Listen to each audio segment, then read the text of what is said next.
राधे राधे। सभी भक्तों को सादर प्रणाम। आप सभी भक्तों का दिन मंगलमय हो।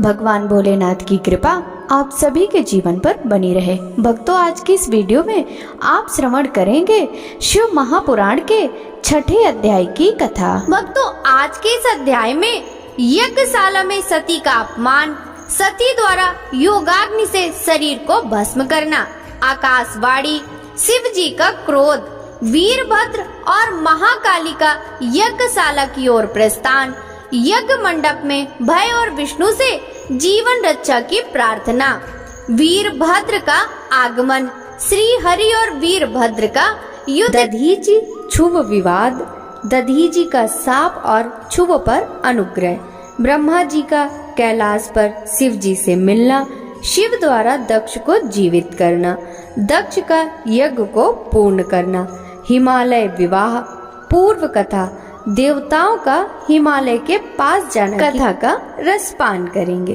तो चलिए भक्तों, वीडियो शुरू करते हैं।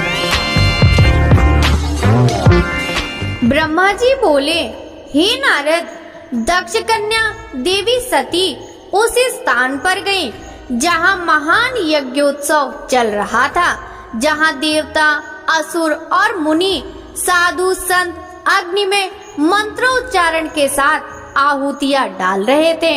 सती ने अपने पिता के घर में अनेक आश्चर्यजनक बहुमूल्य वस्तुएं देखी। अनेक मनोहारी और उत्तम आभा से परिपूर्ण, धन धान से युक्त दक्ष का भवन अनोखी शोभा पा रहा था। देवी सती नंदी से उतरकर अकेली ही यज्ञशाला के अंदर चली गई। सती को वहां आया देखकर उनकी माता और बहनें बहुत प्रसन्न हुई और देवी सती का खूब आदर सत्कार करने लगी। परंतु उनके पिता दक्ष ने उनको देखकर कोई खुशी जाहिर नहीं की और न ही उनकी तरफ ध्यान दिया। दक्ष के भय से ही अन्य लोगों ने देवी सती का आदर नहीं किया। सभी के व्यवहार में तिरस्कार देखकर देवी सती को बहुत आश्चर्य हुआ। फिर भी उन्होंने अपने माता पिता के चरणों में मस्तक झुकाया। देवी सती ने यज्ञ में सभी देवताओं को अलग अलग भाग लेते हुए देखा। जब सती को अपने पति भगवान शिव का भाग वहां नहीं दिखाई दिया तो उन्हें बहुत क्रोध हुआ। अपमानित होने के कारण देवी सती दक्ष को लताड़ते हुए बोली, हे प्रजापति, आपने परम मंगलकारी भगवान शिव को इस यज्ञ में क्यों नहीं बुलाया, जिनकी उपस्थिति से ही सारा जगत पवित्र हो जाता है। भगवान शिव यज्ञ वेत्ताओं में श्रेष्ठ हैं। वे ही यज्ञ के अंग हैं, वे ही यजमान हैं। जब सब कुछ वे ही हैं, तो उनके बिना इस महायज्ञ की सिद्धि कैसे हो सकती है? उनके बिना तो यह यज्ञ अपवित्र है। आपने भगवान शिव को समान समझकर उनका घोर अनादर किया है। शायद आपकी बुद्धि भ्रष्ट होने के कारण ही ऐसा हुआ है। मुझे तो यह समझ में नहीं आ रहा कि बिना भगवान शिव के आए ये विष्णु और ब्रह्मा सहित सभी ऋषि मुनि इस यज्ञ में कैसे आ गए। तब देवी सती मेरे सम्मुख खड़ी हुई और विष्णु सहित सभी उपस्थित देवताओं व ऋषियों और मुनियों को डांटने लगी और उन्हें बहुत फटकारा। ब्रह्मा जी बोले, हे मुनि श्रेष्ठ नारद, क्रोध से भरी देवी जगदम्बा ने अत्यंत दुखी मन से हम सभी देवता और मुनियों को बहुत सी बातें सुनाई। देवी सती की बातें सुनकर कोई भी कुछ नहीं बोला, परंतु उनके पिता दक्ष उनके वचनों से बहुत अधिक क्रोधित हो गए और इस प्रकार बोले। दक्ष ने कहा, हे पुत्री सती, तुम्हारे इस प्रकार के वचनों से क्या लाभ होगा? तुम बिना बात के सभी का अपमान कर रही हो। वैसे भी मैंने तुम्हें यहाँ आने का कोई निमंत्रण नहीं दिया था, तो तुम क्यों चली आई? तुम यहाँ खड़ी रहो या वापस चली जाओ, तुम्हारी इच्छा है। वैसे भी यहाँ उपस्थित सभी देवता और ऋषि मुनि ये जानते हैं कि तुम्हारे पति शिव अमंगलकारी हैं। उन्हें वेदों से बहिष्कृत किया गया है। वे भूतों, प्रेतों तथा पिशाचों के स्वामी हैं। उन्होंने बहुत बुरा वेश धारण किया है, इसलिए मैंने रुद्र को इस महायज्ञ में नहीं बुलाया। मैंने बिना सोचे समझे ब्रह्मा जी के कहने पर तुम्हारा विवाह उनसे कर दिया, नहीं तो शिव इस योग्य नहीं है उनसे किसी भी प्रकार से कोई संबंध बनाया जाए। अब तुम आ ही गई हो तो स्थान ग्रहण कर लो, आगे तुम्हारी जैसी इच्छा, हमारा कोई आग्रह नहीं है। दक्ष की बातें सुनकर उनकी दुहिता सती ने अपने पति की बुराई करने वाले अपने पिता को देखा तो उनके मन में रोष बढ़ गया। वे क्रोध से भर गईं। तब वे मन में ही विचार करने लगी कि अब मैं शिव जी के सामने कैसे जाऊंगी। यदि किसी तरह उनके पास चली भी गई तो उनके द्वारा यज्ञ का समाचार पूछने पर क्या कहूंगी। यह सब सोचकर वे अपने पिता दक्ष से बोली, जो त्रिलोकीनाथ करुणा निदान महादेव जी की निंदा करता अथवा सुनता है वह हमेशा के लिए नरक में जाता है, अर्थात जब तक सूर्य और चंद्रमा का अस्तित्व है उसे नरक भोगना पड़ता है। इस प्रकार देवी सती को वहां आने पर बहुत पश्चाताप हो रहा था। अपने पति भगवान शिव की अवहेलना को वह सहन नहीं कर पा रही थी। तब वे अपने पिता दक्ष सहित अन्य देवताओं से कहने लगी, देवी सती, तुम सभी भगवान शिव के निंदक हो। तुमने उनकी अवहेलना होते देखकर प्रभु शिव का अपमान किया है। इस पाप का फल तुम सभी को अवश्य भोगना पड़ेगा। जो लोग भक्ति और ज्ञान से विमुख हैं, वे यदि ऐसा कार्य करें तो कोई आश्चर्य नहीं है, परंतु जिन लोगों ने अज्ञान के अंधेरे को दूर कर अपने ज्ञान चक्षुओं को खोल लिया है, जो महात्माओं के चरणों की धूल से अपने को शुद्ध और पवित्र कर चुके हैं, उन्हें किसी से बैर भाव रखना, ईर्ष्या करना और निंदा करना कतई शोभा नहीं देता है। भगवान के श्री चरणों का ध्यान करते हुए उन दो अक्षरों का नाम शिव उच्चारण करने से ही सारे पाप धुल जाते हैं। तुम मूर्खता के वश में होकर उन्हीं भगवान का अनादर कर रहे हो। उनसे द्रोह करके तुम्हें कुछ भी हासिल नहीं होगा। उदार भगवान महादेव जी जटा और कपाल धारण किए शमशान के भूतों के साथ प्रसन्नता पूर्वक रहते हैं। वे शरीर पर भस्म लगाए और गले में नरमुंडों की माला धारण करते हैं। फिर भी मनुष्य उनके चरणों की धूल अपने माथे पर लगाते हैं, क्योंकि वे साक्षात परमेश्वर हैं। वे परम ब्रह्म परमात्मा हैं। वे ऐश्वर्य से सदा ही दूर रहते हैं। जो ऐसे महापुरुष की निंदा करता है उसके जीवन को धिक्कार है। मैंने भी तुम्हारे द्वारा की गई अपने पति भगवान शिव की निंदा को सुना है, इसलिए मैं अपने शरीर को त्याग दूंगी। इस यज्ञ की अग्नि में प्रवेश कर मैं भस्म हो जाऊंगी। मैंने अपने प्रिय पति भगवान शिव का अनादर देख भी लिया है और उनके प्रति अपने पिता के कटु वचनों को भी सुन लिया है। अतः अब मैं इस जीवन का क्या करूं? मैं इस समय पूर्णता असमर्थ हूँ।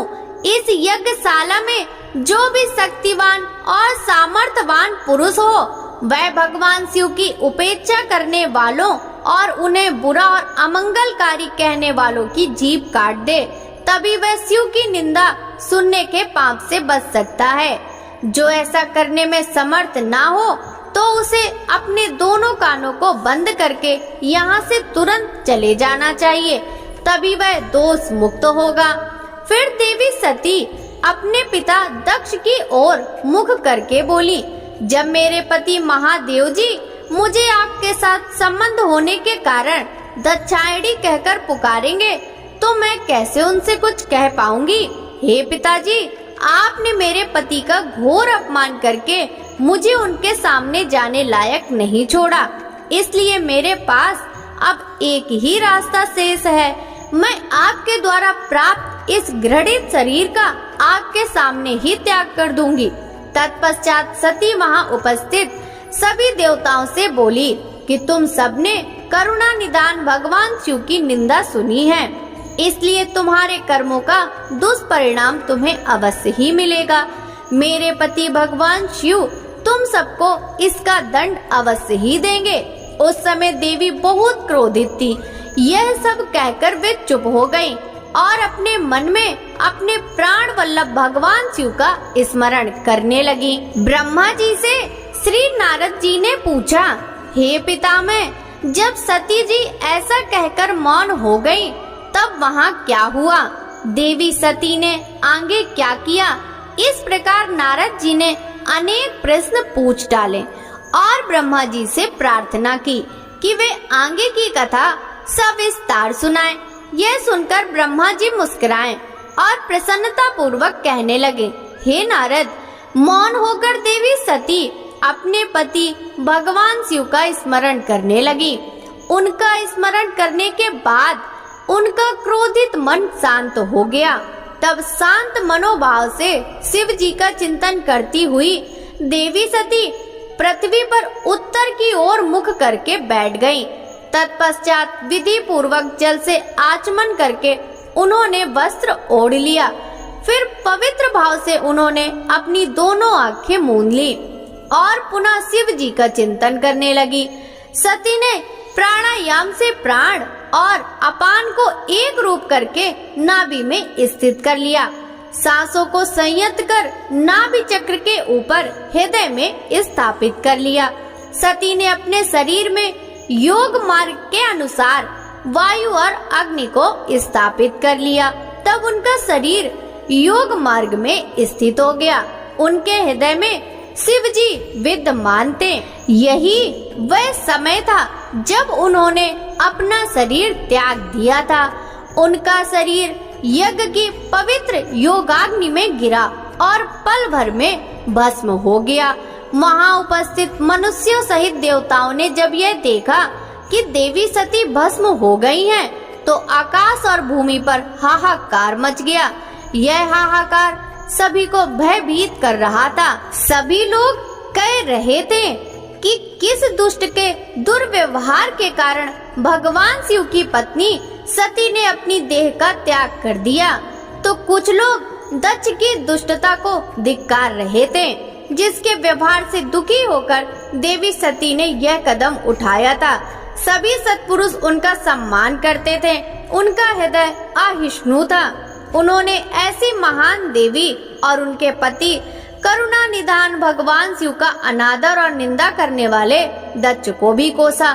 सभी कह रहे थे कि दक्ष ने अपनी एक ही पुत्री को प्राण त्यागने के लिए मजबूर किया है, इसलिए दक्ष अवश्य ही महानरक में जाएगा और पूरे संसार में उसका अपयश होगा। दूसरी ओर देवी सती के साथ पधारे सभी शिवगणों ने जब यह दृश्य देखा तो उनके क्रोध की कोई सीमा न रही। वे तुरंत अपने अस्त्र शस्त्र लेकर दक्ष को मारने के लिए दौड़े। वे 60,000 पार्षद गण क्रोध से चिल्ला रहे थे और अपने को ही धिक्कार कर रहे थे कि यहाँ उपस्थित होते हुए भी हम अपनी माता देवी सती की रक्षा नहीं कर पाए। उनमें से कई पार्षदों ने तो स्वयं अपने शरीर का त्याग कर दिया। बचे हुए सभी शिवगण दक्ष को मारने के लिए बड़ी तेजी से आगे बढ़ रहे थे। जब ऋषि भृगु ने उन्हें आक्रमण के लिए आगे बढ़ते देखा तो उन्होंने यज्ञ में विघ्न डालने वालों का नाश करने के लिए यजुर मंत्र पढ़कर दक्षिणाग्नि में आहुति दे दी। आहुति के प्रभाव के फलस्वरूप यज्ञ कुंड में से ऋभु नामक अनेक देवता जो प्रबल वीर थे वहां प्रकट हो गए। ऋभु नामक सहस्त्रों देवताओं और शिवगणों में भयानक युद्ध होने लगा। वे देवता ब्रह्म तेज से संपन्न थे। उन्होंने शिवगणों को मारकर तुरंत भगा दिया। इससे वहां यज्ञ में और अशांति फैल गई। सभी देवता और मुनि भगवान विष्णु से इस विघ्न को टालने की प्रार्थना करने लगे। देवी सती का भस्म हो जाना और भगवान शिव के गणों को मारकर वहां से भगाए जाने का परिणाम सोचकर सभी देवता और ऋषि विचलित थे। हे नारद, इस प्रकार दक्ष के उस महायज्ञोत्सव में बहुत बड़ा उत्पात मच गया था और सब ओर त्राही त्राही मच गई थी। सभी भावी परिणाम की आशंका से भयभीत दिखाई दे रहे थे। ब्रह्मा जी कहते हैं, हे नारद, जब दक्ष के उस महान यज्ञ में घोर उत्पात मचा हुआ था और सभी डर के कारण भयभीत हो रहे थे, उस समय वहां पर एक आकाशवाणी हुई। हे मूर्ख दक्ष, तूने यह बहुत बड़ा अनर्थ कर दिया है। तूने शिव भक्त दधीचि के कथन को प्रमाणिक नहीं माना, जो तेरे लिए परम मंगलकारी और आनंददायक था। तूने उनका भी अपमान किया और वे तुझे शाप देकर तेरी यज्ञशाला से चले गए। तभी तू कुछ भी नहीं समझा। तूने अपने घर में स्वयं आई साक्षात मंगल स्वरूपा अपनी पुत्री सती का अपमान किया। तूने सती और शंकर जी का पूजन भी नहीं किया। अपने को ब्रह्मा जी का पुत्र समझकर तुझे बहुत घमंड हो गया था। तूने उस सती देवी का अपमान किया जो सत्पुरुषों की भी आराध्या है। वे समस्त पुण्यों का फल देती हैं। वे तीनों लोकों की माता, कल्याण स्वरूपा और भगवान शंकर की अर्धांगिनी है। देवी सती प्रसन्न होने पर सुख और सौभाग्य प्रदान करती हैं। वे परम मंगलकारी हैं। देवी सती की पूजा करने से समस्त भयों से छुटकारा मिल जाता है और मनवांछित फलों की प्राप्ति होती है। देवी सभी उपद्रव को नष्ट कर देती हैं। वे ही पराशक्ति हैं तथा कीर्ति, संपत्ति, भोग और मोक्ष प्रदान करती हैं। वे ही जन्मदात्री हैं, अर्थात जन्म देने वाली माता हैं। वे इस जगत की रक्षा करने वाली आदि शक्ति हैं और वे ही प्रलय काल में जगत का संहार करने वाली हैं। सती ही भगवान विष्णु सहित ब्रह्मा, इंद्र, चंद्र, अग्नि, सूर्य देव आदि सभी देवताओं की जननी है। वे साक्षात जगदम्बा हैं। वे ही दुष्टों का नाश करने वाली और भक्तों की रक्षा करने वाली हैं। ऐसी उत्तम महिमा और गुणों वाली भगवान शिव की प्राण प्रिय धर्म पत्नी का तूने इस यज्ञ में अपमान किया है। भगवान शिव तो परम ब्रह्म परमेश्वर हैं। वे सबके स्वामी हैं। वे सबका कल्याण करते हैं। सभी मनुष्य प्रभु का दर्शन पाने की अभिलाषा सदैव अपने मन में रखते हैं। दर्शनों की इच्छा के लिए घोर तपस्या करते हैं। वे भगवान शिव ही जगत को धारण कर उसका पालन पोषण करते हैं। वे ही समस्त विद्याओं के ज्ञाता और मंगलों का भी मंगल करने वाले हैं। वे ही समस्त मनोकामनाओं को पूरा करते हैं। हे दुष्ट दक्ष, तूने उन परम शक्तिशाली भगवान शिव की शक्ति की अवहेलना करके बहुत बुरा किया है। इसलिए तेरे इस महायज्ञ के विनाश को कोई नहीं रोक सकता। जिनके चरणों की धूल शेषनाग रोज अपने मस्तक पर धारण करता है, जिनके चरण कमल का ध्यान करने से ब्रह्मा को ब्रह्म तत्व प्राप्त हुआ था, तूने उनका और उनकी पत्नी सती का पूजन न करके बहुत अनिष्ट किया है। भगवान शिव ही इस संपूर्ण जगत के पिता और उनकी पत्नी देवी सती इस जगत की माता हैं। तूने उन माता पिता का सत्कार न करके उनका घोर अपमान किया है। अब तेरा कल्याण कैसे हो सकता है? तूने स्वयं दुर्भाग्य से अपना नाता जोड़ लिया है। तूने देवी सती और भगवान शिव की भक्ति भाव से आराधना नहीं की। तेरी यह सोच कि कल्याणकारी शिव का पूजन किए बिना भी मैं कल्याण का भागी हो सकता हूँ, तुझे ले डूबी। तेरा सारा घमंड नष्ट हो गया। यहाँ बैठा कोई भी देवता शिव जी के विरुद्ध होकर तेरी सहायता नहीं कर पाएगा। यदि करना भी चाहेगा तो स्वयं ही नष्ट हो जाएगा। अब तेरा अमंगल निश्चित है। सभी देवता और मुनिगण यज्ञ मंडप को छोड़कर तुरंत यहाँ से अपने अपने धाम को चले जाएं, अन्यथा सबका नाश हो जाएगा। इस प्रकार यज्ञशाला में उपस्थित सभी लोगों को चेतावनी देकर वह आकाशवाणी मौन हो गई। ब्रह्मा जी कहते हैं, नारद, उस आकाशवाणी को सुनकर सभी देवता और मुनि आश्चर्य से इधर उधर देखने लगे। उनके मुंह से एक भी शब्द नहीं निकला। वे अत्यंत भयभीत हो गए। उधर भृगु के मंत्रों से उत्पन्न गढ़ों द्वारा भगाए गए शिवगढ़, जो कि नष्ट होने से बच गए थे, शिव जी की शरण में चले गए। वहां पहुंचकर उन्होंने प्रभु को हाथ जोड़कर प्रणाम किया और वहां यज्ञ में जो कुछ भी हुआ था उसका और सती के शरीर त्यागने का सारा वृतांत उन्हें सुनाया। शिवगढ़ बोले, हे महेश्वर, दक्ष बड़ा ही दुरात्मा और घमंडी है। उसने माता सती का बहुत अपमान किया। वहाँ उपस्थित देवताओं ने भी उनका आदर सत्कार नहीं किया। उस घमंडी दक्ष ने यज्ञ में आपका भाग भी नहीं दिया। हे प्रभु, दक्ष ने आपके प्रति बहुत बुरे शब्द कहे। आपके विषय में ऐसी बातें सुनकर माता क्रोधित हो गईं और उन्होंने अपने पिता की बहुत निंदा की। जब दक्ष ने उनका भी अपमान किया तो वे शांत होकर सोचने लगी। फिर उन्होंने वहां उपस्थित सभी देवताओं और मुनियों को फटकारा जिन्होंने आपका अनादर किया था। उन्होंने कहा कि शिव निंदा सुनकर मैं जीवित नहीं रह सकती। यह कहकर उन्होंने योगाग्नि में जलकर अपना शरीर भस्म कर दिया। यह देखकर बहुत से पार्षदों ने माता के साथ ही अपने शरीर की आहुति दे दी। तब हम सब शिवगढ़ उस यज्ञ को विध्वंस करने के लिए तेजी से आगे बढ़े, परंतु भृगु ऋषि ने मंत्रों द्वारा गढ़ों को उत्पन्न कर हम पर आक्रमण कर दिया। हम में से बहुत से गढ़ों को उन भृगु के गढ़ों ने मार डाला। तब वहाँ आकाशवाणी हुई जिसने कहा कि दक्ष, तुम्हारा अंत अब निश्चित है तथा जो भी देवता एवं मुनि तुम्हारा साथ देंगे वे भी पाप के भागी बनकर मृत्यु को प्राप्त करेंगे। यह सुनकर सभी उपस्थित लोग वहाँ से चले गए और हम यहाँ आपको इस विषय में बताने के लिए आपके पास चले आए हैं।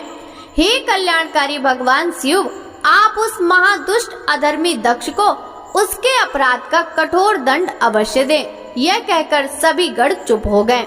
ब्रह्मा जी बोले, हे नारद, आपने पार्षदों की बातें सुनकर भगवान शिव ने उस यज्ञ की सारी बातें और जानकारी जानने के लिए तुम्हारा स्मरण किया। उनके स्मरण करते ही तुम वहां जा पहुँचे और भक्ति भाव से नमस्कार करके चुपचाप खड़े हो गए। तब महादेव जी ने तुमसे दक्ष के यज्ञ के विषय में पूछा। तब तुमने उत्तम भाव से उस यज्ञशाला में जो हुआ था वह सब वृतांत उन्हें सुना दिया। सारी बातों से अवगत होते ही भगवान शिव अत्यंत क्रोधित हो गए। पराक्रमी शंकर के क्रोध का कोई अंत न रहा। तब लोक संहारी शंकर ने अपनी जटा का एक बाल उखाड़कर उसे कैलाश पर्वत पर दे मारा। जैसे ही वह बाल जमीन पर गिरा, उसके 2 टुकड़े हो गए। उस समय वहाँ बहुत भयंकर गर्जना हुई। बाल के प्रथम भाग से महापराक्रमी महाबली वीरभद्र प्रकट हुए, जो समस्त शिवगढ़ों में शिरोमणि हैं। उनका शरीर बहुत बड़ा और विशाल था। उनकी 1000 भुजाएं थीं। उस जटा के दूसरे भाग से अत्यंत भयंकर और करोड़ों भूतों से घिरी हुई महाकाली उत्पन्न हुई। उस समय रुद्रदेव के क्रोध पूर्वक सांस लेने और 100 प्रकार के ज्वर और अनेक प्रकार के रोग पैदा हुए। वे सभी शरीरधारी क्रूर और भयंकर थे। वे अग्नि के समान तेज से प्रज्वलित थे। तब वीरभद्र और महाकाली ने दोनों हाथ जोड़कर भगवान शिव को प्रणाम किया।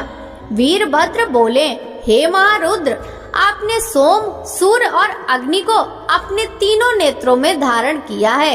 हे प्रभु, कृपा कर मुझे आज्ञा दीजिए कि मुझे क्या करना है। क्या मुझे पृथ्वी के सभी समुद्रों को एक क्षण में सुखाना है या संपूर्ण पर्वतों को पीसकर पल भर में ही मसलकर चूर्ण बनाना है? हे प्रभु, मैं इस ब्रह्मांड को भस्म कर दूं या मुनियों को जला दूं? भगवान, आपका आदेश पाकर मैं समस्त लोकों में उलट पुलट कर सकता हूँ। आपके इशारा करने से ही मैं जगत के समस्त प्राणियों का विनाश कर सकता हूँ। आपकी आज्ञा पाकर मैं इस संसार में सभी कार्यों को कर सकता हूँ। हे प्रभु, मेरे समान पराक्रमी न तो कोई हुआ है और न ही होगा। भगवान, आपकी आज्ञा से हर कार्य सिद्ध हो जाता है। मुझे ये सभी शक्तियाँ आपकी ही कृपा से प्राप्त हुई हैं। बिना आपकी आज्ञा के एक तिनका भी हिल नहीं सकता है। हे करुणा निधान, मैं आपके चरणों को प्रणाम करता हूँ। आप अपने कार्य की सिद्धि की जिम्मेदारी मुझे सौंपिए। मैं उसे पूर्ण करने का पूरा प्रयास करूँगा। हे प्रभु, आपके चरणों का मैं हर समय चिंतन करता रहता हूँ। आपकी भक्ति परम उत्तम है। आप बिना कहे ही अपने भक्तों को परम उत्तम फल प्रदान करते हैं। आप भक्त वत्सल हैं। भगवान मुझे कार्य करने का आदेश दें और साथ ही उस कार्य की सफलता का आशीर्वाद भी दें। ब्रह्मा जी बोले, हे मुनि श्रेष्ठ, वीरभद्र के ये वचन सुनकर शिव जी को बहुत संतोष हुआ। तब उन्होंने वीरभद्र को अपना आशीर्वाद प्रदान किया। भगवान शिव बोले, पार्षदों में श्रेष्ठ वीरभद्र, तुम्हारी जय हो। ब्रह्मा जी का पुत्र दक्ष बड़ा ही दुष्ट है। उसे अपने पर बहुत घमंड है। इस समय वह एक बहुत बड़ा यज्ञ कर रहा है। उसने उस यज्ञ में मेरा बहुत अपमान किया है।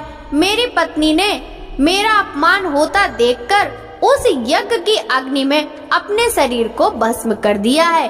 अब तुम सपरिवार उस यज्ञ में जाओ। वहाँ यज्ञशाला में जाकर तुम उस यज्ञ को विनष्ट कर दो। यदि देवता, गंधर्व अथवा कोई अन्य तुम्हारा सामना करे और तुम्हें ललकारे तो तुम उसे वहीं भस्म कर देना। दधीचि की दी हुई चेतावनी के बाद भी जो देवतागण महायज्ञ में मौजूद हैं, तुम उन्हें भी भस्म कर देना, क्योंकि वे सभी मुझसे बैर रखते हैं। तुम उन सभी को बंधु बांधवों सहित जलाकर भस्म कर देना। वहाँ कलशों में भरे हुए जल को पी लेना। इस प्रकार वैदिक मर्यादा के पालक भक्त वत्सल करुणा निधान शिव ने क्रोधित होकर वीरभद्र को यज्ञ का विनाश करने का आदेश दिया। ब्रह्मा जी कहते हैं, नारद, महेश्वर के आदेश को आदर पूर्वक सुनकर वीरभद्र ने शिव जी को प्रणाम किया। तत्पश्चात उनसे आज्ञा लेकर वीरभद्र यज्ञशाला की ओर चल दिए। शिव जी ने प्रलय की अग्नि के समान करोड़ों गणों को उनके साथ भेज दिया। वे अत्यंत तेजस्वी थे। वे सभी वीरगण कौतूहल से वीरभद्र के साथ साथ चल दिए। उनमें हजारों पार्षद वीरभद्र की तरह पराक्रमी और बलशाली थे। बहुत से काल के भी काल भगवान रुद्र के समान थे। वे शिव जी के समान ही शोभा पा रहे थे। तत्पश्चात वीरभद्र शिव जी जैसा वेश धारण कर ऐसे रथ पर चढ़कर चले जो 400 हाथ लंबा था और इस रथ को 10,000 शेर खींच रहे थे और बहुत से हाथी, शार्दुल, मगर, मत्स्य उस रथ की रक्षा के लिए आगे आगे चल रहे थे। काली, कात्यायनी, ईशानी, चामुंडा, मुंड मर्दिनी, भद्रकाली, भद्रा, त्वरिता और वैष्णवी नामक 9 दुर्गाओं ने भी भूत पिशाचों के साथ दक्ष के यज्ञ का विनाश करने के लिए उस ओर प्रस्थान किया। डाकनी, शाकनी, भूत, पिशाच, प्रमथ, गुहक, कुष्मांड, परपट, चटक, ब्रह्म राक्षस, भैरव तथा क्षेत्रपाल आदि सभी वीरगण भगवान शिव की आज्ञा पाकर दक्ष के यज्ञ का विनाश करने के लिए यज्ञशाला की ओर चल दिए। वे भगवान शंकर के 64,000 करोड़ गणों की सेना लेकर चल दिए। उस समय भेड़ियों की गंभीर ध्वनि होने लगी। अनेकों प्रकार के शंख चारों दिशाओं में बजने लगे। उस समय जटाहर, मूखों तथा श्रृंगों के अनेक प्रकार के शब्द हुए। भिन्न भिन्न प्रकार की सींगें बजने लगी। महामुनि नारद, उस समय वीरभद्र की उस यात्रा में करोड़ों सैनिक, भूत, पिशाच, शिवगढ़ शामिल थे। इसी प्रकार महाकाली की सेना भी शोभा पा रही थी। इस प्रकार वीरभद्र और महाकाली दोनों की विशाल सेनाएं उस दक्ष के यज्ञ का विनाश करने के लिए गाजे बाजे के साथ आगे बढ़ने लगी। उस समय अनेक शुभ सगुन होने लगे। ब्रह्मा जी बोले, हे नारद, जब वीरभद्र और महाकाली की विशाल चतुरंगिणी सेना अत्यंत तीव्र गति से दक्ष के यज्ञ की ओर बढ़ी तो यज्ञोत्सव में अनेक प्रकार के अपशकुन होने लगे। वीरभद्र के चलते ही यज्ञ में विध्वंस की सूचना देने वाला उत्पात होने लगा। दक्ष की बाईं आंख, बाईं भुजा और बाईं जांघ फड़कने लगी। वाम अंगों का फड़कना बहुत अशुभ होता है। उस समय यज्ञशाला में भूकंप आ गया। दक्ष को कम दिखाई देने लगा। भरी दोपहर में उसे आसमान में तारे दिखने लगे। दिशाएं धुंधली हो गई। सूर्य में काले काले धब्बे दिखाई देने लगे। ये धब्बे बहुत डरावने लग रहे थे। बिजली और अग्नि के समान सारे नक्षत्र टूट टूट कर दिखने लगे। वहाँ यज्ञशाला में हजारों गिद्ध दक्ष के सिर पर मंडराने लगे। उस यज्ञ मंडप को गिद्धों ने पूरा ढक दिया था। वहाँ एकत्र गीदड़ बड़ी भयानक और डरावनी आवाजें निकाल रहे थे। सभी दिशाएं अंधकारमय हो गई थी। वहाँ अनेक प्रकार के अपशकुन होने लगे। फिर उसी समय वहाँ आकाशवाणी हुई, ओ महामूर्ख दुष्ट दक्ष, तेरे जन्म को धिक्कार है। तू बहुत बड़ा पापी है। तूने भगवान शिव की बहुत अवहेलना की है। तूने देवी सती, जो कि साक्षात जगदम्बा स्वरूप है, उनका भी अनादर किया है। सती ने तेरी ही वजह से अपने शरीर को योगाग्नि में जलाकर भस्म कर दिया। तुझे तेरे कर्मों का फल जरूर मिलेगा। आज तुझे तेरी करनी का फल अवश्य ही मिलेगा। साथ ही यहाँ उपस्थित सभी देवताओं और ऋषि मुनियों को भी अवश्य ही उनकी करनी का फल मिलेगा। भगवान शिव तुम्हारे पापों का फल जरूर देंगे। इस प्रकार कहकर वह आकाशवाणी मौन हो गई। उस आकाशवाणी को सुनकर और यज्ञशाला में प्रकट हो रहे अनेक अशुभ लक्षणों को देखकर दक्ष तथा वहाँ उपस्थित सभी देवतागण भय से कांपने लगे। दक्ष को अपने द्वारा किए गए व्यवहार का स्मरण होने लगा। उसे अपने किए हुए पर बहुत पछतावा होने लगा। तब दक्ष सहित सभी देवता श्री हरि विष्णु की शरण में गए। वे डरे हुए थे। भय से कांपते हुए वे सभी लक्ष्मीपति विष्णु जी से अपने जीवन की रक्षा का प्रार्थना करने लगे। दक्ष बोले, हे विष्णु कृपा निधान, मैं बहुत भयभीत हूँ। आपको ही मेरी और मेरे यज्ञ की रक्षा करनी है। प्रभु, आप ही इस यज्ञ के रक्षक हैं। आप साक्षात यज्ञ स्वरूप हैं। आप हम सब पर अपनी कृपा दृष्टि बनाइए। हम सब आपकी शरण में आए हैं। प्रभु, हमारी रक्षा करें ताकि यज्ञ का विनाश न हो। ब्रह्मा जी कहते हैं, हे मुनि नारद, इस प्रकार तब दक्ष ने भगवान विष्णु के चरणों में गिरकर उनसे प्रार्थना की।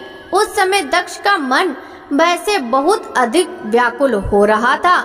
तब श्री हरि ने दक्ष को उठाकर अपने मन में करुणा निधान भगवान शिव का स्मरण किया और शिव तत्व के ज्ञाता श्री हरि दक्ष को समझाते हुए बोले, दक्ष, तुम्हें तत्व का ज्ञान नहीं है, इसलिए तुमने सबके अधिपति भगवान शंकर की अवहेलना की है। भगवान की स्तुति के बिना कोई भी कार्य सफल नहीं हो सकता। उस कार्य में अनेक परेशानियां आती हैं। जहाँ पूजनीय व्यक्तियों की पूजा नहीं होती, वहाँ गरीबी, मृत्यु तथा भय का निवास होता है। इसलिए तुम्हें भगवान शिव का सम्मान करना चाहिए, परंतु तुमने महादेव का सम्मान और आदर सत्कार नहीं किया, अपितु तुमने उनका घोर अपमान किया है। इसी कारण तुम्हारे ऊपर घोर संकट के बादल मंडरा रहे हैं। मैं तुम पर छाए इस संकट से तुम्हें उबारने में पूर्णता असमर्थ हूँ। ब्रह्मा जी कहते हैं, नारद, भगवान विष्णु का वचन सुनकर दक्ष सोच में डूब गया। उसके चेहरे का रंग उड़ गया और वे घोर चिंता में पड़ गया। तभी भगवान शिव द्वारा भेजे गए गढ़ों सहित वीरभद्र और महाकाली का उनकी सेनाओं सहित उस यज्ञशाला में प्रवेश हुआ। वे सभी महान पराक्रमी थे। उनकी गणना करना असंभव था। उनके सिंहनाद से सारी दिशाएं गूंज रही थी। पूरे आसमान में धूल और अंधकार के बादल छाए हुए थे। पूरी पृथ्वी पर्वतों, वनों और काननों सहित कांप रही थी। समुद्र में ज्वार भाटा उठ रहा था। उस विशालकाय सेना को देखकर समस्त देवता आश्चर्यचकित थे। उन्हें देखकर दक्ष अपनी पत्नी के साथ भगवान विष्णु के चरणों में गिर पड़े और बोले, हे प्रजापालक विष्णु, आपके बल से ही मैंने इस विशाल यज्ञ का आयोजन किया था। प्रभु, आप कर्मों के साक्षी तथा यज्ञों के प्रतिपालक हैं। आप ही धर्म के रक्षक हैं। अतः प्रभु श्री हरि, आप ही इस यज्ञ को विनाश से बचा सकते हैं। इस प्रकार दक्ष की विनती पूर्ण बातों को सुनकर श्री हरि उन्हें समझाते हुए बोले, दक्ष, निश्चय ही मुझे इस यज्ञ की रक्षा करनी चाहिए। परंतु देवताओं के क्षेत्र नैमिषारण्य की उस घटना का स्मरण करो। इस यज्ञ के आयोजन में क्या तुम उस घटना को भूल गए हो? यहाँ इस यज्ञशाला की और तुम्हारी रक्षा करने में कोई भी देवता समर्थ नहीं है। इस समय जब महादेव जी के गढ़ और उनके सेनापति वीरभद्र तुम्हें भगवान शिव का अपमान करने का दंड देने आए हैं, उस समय कोई मूर्ख ही तुम्हारी सहायता को आगे जा सकता है। दक्ष केवल कर्म ही समर्थ नहीं होता, अपितु कर्म को करने में जिसके सहयोग की आवश्यकता होती है उसका भी उतना ही महत्व है। भगवान शिव ही कर्मों के कल्याण की शक्ति देते हैं। जो शांत मन से भक्ति पूर्वक उनकी पूजा अर्चना करता है, महादेव जी उसे तत्काल ही उस कर्म का फल देते हैं। जो मनुष्य ईश्वर के अस्तित्व को नहीं मानते वे नरक के भागी होते हैं। दक्ष, वीरभद्र शंकर के गढ़ों का ऐसा सेनापति है जो शिव जी के शत्रु का तुरंत नाश कर देता है। निसंदेह यह तुम्हारा तथा यहाँ पर उपस्थित सभी लोगों का नाश कर देगा। शिव जी की आज्ञा का उल्लंघन करके मैं तुम्हारे यज्ञ में आया हूँ, जिसका दुष्परिणाम मुझे भी भोगना पड़ेगा। अब इस विनाश को रोकने के लिए मेरे पास शक्ति नहीं है। यदि हम यहाँ से भागकर स्वर्ग, पाताल और पृथ्वी कहीं भी छिप जाएं, तो भी वीरभद्र के शस्त्र हमें ढूंढ ही लेंगे। शिव जी के सभी गढ़ बहुत शक्तिशाली हैं। विष्णु जी ये कह ही रहे थे कि वीरभद्र अपनी अजय सेना के साथ यज्ञ मंडप में आ पहुंचा। ब्रह्मा जी कहते हैं, नारद, जब शिव जी की आज्ञा पाकर वीरभद्र की विशाल सेना ने यज्ञशाला में प्रवेश किया तो वहां उपस्थित सभी देवता अपने प्राणों की रक्षा के लिए शिवगढ़ों से युद्ध करने लगे, परंतु शिवगढ़ों की वीरता और पराक्रम के आगे उनकी एक न चली। सारे देवता पराजित होकर वहां से भागने लगे। तब इंद्र आदि लोकपाल युद्ध के लिए आगे आए। उन्होंने गुरुदेव बृहस्पति जी को नमस्कार कर उनसे विजय के विषय में पूछा। उन्होंने कहा, हे गुरुदेव बृहस्पति, हम ये जानना चाहते हैं कि हमारी विजय कैसे होगी। उनकी यह बात सुनकर बृहस्पति जी बोले, हे इंद्र, समस्त कर्मों का फल देने वाले तो ईश्वर हैं। सभी को अपनी करनी का फल अवश्य भुगतना पड़ता है। जो ईश्वर के अस्तित्व को जानकर समझकर उनकी शरण में आकर अच्छे कर्म करता है, उसी को उसके सत्कर्मों का फल मिलता है। परंतु जो ईश्वर की आज्ञा के विरुद्ध कार्य करता है वह ईश्वर द्रोही कहलाता है और उसे किसी भी अक्षय फल की प्राप्ति नहीं होती। उन परम पुण्य भगवान शिव के स्वरूप को जानना अत्यंत कठिन है। वे सिर्फ अपने भक्तों के ही अधीन है, इसलिए उन्हें भक्त वत्सल भी कहा जाता है। भक्ति और ईश्वर सत्ता में विश्वास न रखने वाले मनुष्य यदि वेदों का 10,000 बार भी अध्ययन कर ले तो भी भगवान शिव के स्वरूप को भली भांति नहीं जान पाएंगे। भगवान शिव के शांत, निर्विकार एवं उत्तम दृष्टि से ध्यान करने एवं उनकी उपासना करने से ही शिव शक्ति की प्राप्ति होती है। तुम उन करुणा निधान भगवान महेश्वर की अवहेलना करने वाले उस मूर्ख दक्ष के निमंत्रण पर यहाँ इस यज्ञ में भाग लेने आ गए हो। भगवान शिव की पत्नी देवी सती भी इस यज्ञ में घोर अपमान हुआ। उन्होंने इस यज्ञ में अपने प्राणों की आहुति दे दी। इसी कारण भगवान शंकर ने रुष्ट होकर इस यज्ञ का विध्वंस करने के लिए वीरभद्र के नेतृत्व में अपने शिवगढ़ों को भेजा है। अब इस यज्ञ के विनाश को रोक पाना किसी के भी वश में नहीं है। अब चाहकर भी तुम लोग कुछ भी नहीं कर सकते। बृहस्पति जी के ये वचन सुनकर इंद्र सहित अन्य देवता चिंता में पड़ गए। सभी वीरभद्र और अन्य शिवगढ़ उनके निकट पहुंच गए। महावीरभद्र ने उन सभी को बहुत डांटा और फटकारा। गुस्से से वीरभद्र ने इंद्र सहित सभी देवताओं पर अपने तीखे बाणों से प्रहार करना शुरू कर दिया। बाणों से घायल हुए सभी देवताओं में हाहाकार मच गया। वे अपने प्राणों की रक्षा के लिए यज्ञ मंडप से भाग खड़े हुए। यह देखकर वहां उपस्थित सभी ऋषि मुनि भयभीत होकर श्री हरि के सम्मुख प्राण की रक्षा के लिए प्रार्थना करने लगे। तब मैं और विष्णु जी वीरभद्र से युद्ध करने के लिए उनके पास गए।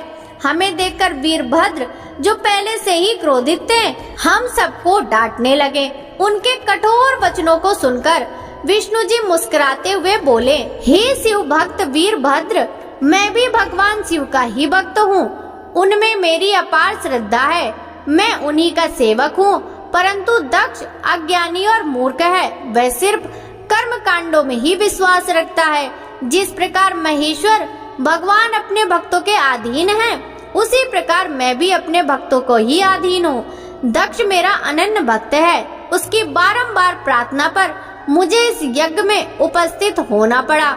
हे वीरभद्र, तुम रुद्रदेव के रौद्र रूप अर्थात क्रोध से उत्पन्न हुए हो। तुम्हें भगवान शंकर ने इस यज्ञ का विनाश करने के लिए यहाँ भेजा है। उनकी आज्ञा तुम्हारे लिए सिरोधार्य है और मैं इस यज्ञ का रक्षक हूँ। अतः इसे बचाना मेरा पहला कर्तव्य है। इसलिए तुम भी अपना कर्तव्य निभाओ और मैं भी कर्तव्य निभाता हूँ। हम दोनों को ही अपने उत्तरदायित्व की रक्षा के लिए आपस में युद्ध करना पड़ेगा। भगवान विष्णु के वचन सुनकर वीरभद्र हंसकर बोला कि आप मेरे परमेश्वर भगवान शिव के भक्त हैं। यह जानकर मुझे बहुत प्रसन्नता हुई। भगवान, मैं आपको नमस्कार करता हूँ। आप मेरे लिए भगवान शिव के समान ही पूजनीय हैं। मैं आपका आदर करता हूँ, परंतु शिव आज्ञा के अनुसार मुझे इस यज्ञ का विनाश करना है। मेरा यही कर्तव्य है। यज्ञ का रक्षक होने के नाते इसे बचाना आपका उत्तरदायित्व है। अतः हम दोनों को ही अपना अपना कार्य करना है। तब श्रीहरि और वीरभद्र दोनों ही युद्ध के लिए तैयार हो गए। तत्पश्चात दोनों में घोर युद्ध हुआ। अंत में वीरभद्र ने भगवान विष्णु के सुदर्शन चक्र को जड़ कर दिया। उनके धनुष के 3 टुकड़े कर दिए। वीरभद्र विष्णु जी पर भारी पड़ रहे थे। तब उन्होंने वहां से अंतर्ध्यान होने का विचार किया। सभी देवता व ऋषिगण यह समझ चुके थे कि यह जो कुछ हो रहा है वह देवी सती के प्रति अन्याय और शिव जी के अपमान का ही परिणाम है। इस संकट की घड़ी में कोई भी उनकी रक्षा नहीं कर सकता।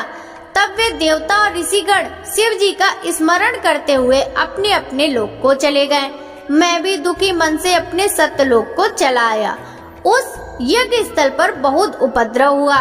वीरभद्र और महाकाली ने अनेक मुनियों एवं देवताओं को प्रताड़ित कर उनका वध कर दिया। भृगु, पूषा और भग नामक देवताओं को उनकी करनी का फल देते हुए उन्हें पृथ्वी पर फेंक दिया। हे नारद, यज्ञशाला में उपस्थित सभी देवताओं को डराकर और मारकर वीरभद्र ने वहां से भगा दिया और बाकी बचे हुए उनको भी मार डाला। तब उन्होंने यज्ञ के आयोजक दक्ष को, जो कि भय के मारे अंतर्वेदी में छिपा था, बलपूर्वक पकड़ लिया। वीरभद्र ने दक्ष के शरीर पर अनेकों वार किए। वे दक्ष का सिर तलवार से काटने लगे, परंतु दक्ष के योग के प्रभाव से वह सिर काटने में असफल रहे। वीरभद्र ने दक्ष की छाती पर पैर रखकर दोनों हाथों से उसकी गर्दन मरोड़ कर तोड़ दी। तत्पश्चात दक्ष के सिर को वीरभद्र ने अग्निकुंड में डाल दिया। उस महान यज्ञ का संपूर्ण विनाश करने के उपरांत वीरभद्र और सभी गढ़ जीत की खुशी के साथ कैलाश पर्वत पर गए और शिव जी को अपनी विजय की सूचना दी। इस समाचार को पाकर महादेव जी बहुत प्रसन्न हुए। सूत जी कहते हैं, हे महर्षियों, ब्रह्मा जी के द्वारा कही हुई कथा को सुनकर नारद जी आश्चर्यचकित हो गए तथा उन्होंने ब्रह्मा जी से पूछा कि भगवान विष्णु शिव जी को छोड़कर अन्य देवताओं के साथ दक्ष के यज्ञ में क्यों चले गए? क्या वे अद्भुत पराक्रम वाले भगवान शिव को नहीं जानते थे? क्यों श्रीहरि ने रुद्रगणों के साथ युद्ध किया? कृपया कर मेरे अंदर उठने वाले इन प्रश्नों के उत्तर देकर मेरी शंकाओं का समाधान कीजिए। ब्रह्मा जी ने नारद जी के प्रश्नों का उत्तर देते हुए कहा, हे मुनि श्रेष्ठ नारद, पूर्व काल में राजा छू की सहायता करने वाले श्रीहरि को दधीचि मुनि ने शाप दे दिया था, इसलिए वे भूल गए थे और दक्ष के यज्ञ में चले गए। प्राचीन काल में दधीचि मुनि महातेजस्वी राजा क्षुर के मित्र थे, परंतु बाद में उन दोनों के बीच बहुत विवाद खड़ा हो गया। विवाद का कारण मुनि दधीचि का 4 वर्णों ब्राह्मण, क्षत्रिय, वैश्य और शूद्रों में ब्राह्मणों को श्रेष्ठ बताना था, परंतु राजा क्षुर जो कि धन वैभव के अभिमान में डूबे हुए थे, वे इस बात से पूर्णता असहमत थे। क्षुर सभी वर्णों में राजा को ही श्रेष्ठ मानते थे।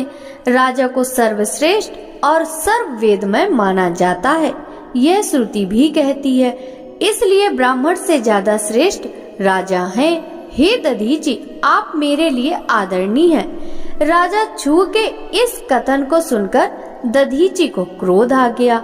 उन्होंने इसे अपना अपमान समझा और क्षुर के सिर पर मुक्के का प्रहार कर दिया। दधीचि के इस व्यवहार से मद में चूर क्षुर को और अधिक क्रोध आ गया। उन्होंने वज्र से दधीचि पर प्रहार कर दिया। वज्र से घायल हुए दधीचि मुनि ने पृथ्वी पर गिरते हुए योगी शुक्राचार्य का स्मरण किया। शुक्राचार्य ने तुरंत आकर दधीचि मुनि के शरीर को पूर्ववत कर दिया। शुक्राचार्य ने दधीचि से कहा कि मैं तुम्हें महामृत्युंजय का मंत्र प्रदान करता हूँ।